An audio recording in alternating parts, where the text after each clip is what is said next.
നമുക്കൊരു ചോദ്യം നോക്കിയാലോ. ഒരു ഇക്കോസിസ്റ്റത്തിൽ കൺസിസ്റ്റ് ചെയ്യുന്ന ഫോളോയിങ് പോപ്പുലേഷൻസ് ആണ് തന്നിട്ടുള്ളത്.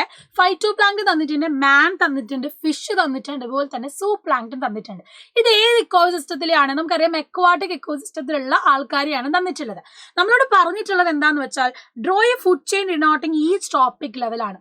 ഓരോ ടോപ്പിക് ലെവലും കാണിച്ചുകൊണ്ട് നമ്മളോട് എന്ത് വരയ്ക്കണം? ഫുഡ് ചെയിൻ വരയ്ക്കണം എന്നാണ് പറഞ്ഞിട്ടുള്ളത്. ആൻഡ് നമുക്ക് ഇതിന്റെ കൂടെ തന്നെ നമുക്കൊരു പിരമിഡും കൂടെ വരച്ചു നോക്കാം. ഫുഡ് ചെയിൻ പറയുമ്പോൾ ഇവിടെ നോക്കിക്കേ, ഫസ്റ്റ് വരിക പ്രൊഡ്യൂസർ ആണ്, അതാണ് ഫൈറ്റോപ്ലാങ്ക്ടൺ ടോപ്പിക് ലെവൽ 1 വരിക. പിന്നെ അടുത്തത് ആരാണ്? നമ്മുടെ സൂപ്ലാങ്ക്ടൺ ആണ് വരിക. പ്രൈമറി പ്രൊഡ്യൂസർ കഴിഞ്ഞാൽ പിന്നെ പ്രൈമറി കൺസ്യൂമർ വരും, അത് ടോപ്പിക് ലെവൽ 2 വരിക. ആൻഡ് അത് കഴിഞ്ഞ് ഫിഷ് ആണ് വരുന്നത് അല്ലെ. സൂപ്ലാങ്ക്ടനെ കഴിക്കുന്നത് ഫിഷ് ആണ് നമ്മുടെ സെക്കൻഡറി കൺസ്യൂമർ എന്ന് പറയുന്നത്, അത് ടോപ്പിക് ലെവൽ 3 വരും. ലാസ്റ്റ് നമ്മുടെ മാൻ ആണ് ടെറിഷറി കൺസ്യൂമർ, അത് ടോപ്പിക് ലെവൽ 4 വരും. അപ്പൊ ഒരു ഫുഡ് ചെയിൻ വരയ്ക്കുമ്പോൾ ഇതാ ഇങ്ങനെ ഉണ്ടാകും. Phytoplankton topic level 1, zooplankton topic level 2, fish topic level 3 and man topic level 4. ഇനി ഒരു പിരമിഡ് ആണ് ഇങ്ങനെ വരയ്ക്കാൻ പറഞ്ഞതെങ്കിൽ ഇതാ ഇതുപോലെ നമുക്ക് വരയ്ക്കാം അല്ലെ. പിരമിഡ് ഓഫ് എനർജി ആണ് എങ്കിൽ ഇവിടെ ഫൈറ്റോപ്ലാങ്ക്ടൺ എന്ന് പറയുന്ന ഏറ്റവും താഴെ വരും, പിന്നെ സൂപ്ലാങ്ക്ടൺ, ഫിഷസ്, മാൻ ഓരോ ടോപ്പിക് ലെവലിലായിട്ട് വരും.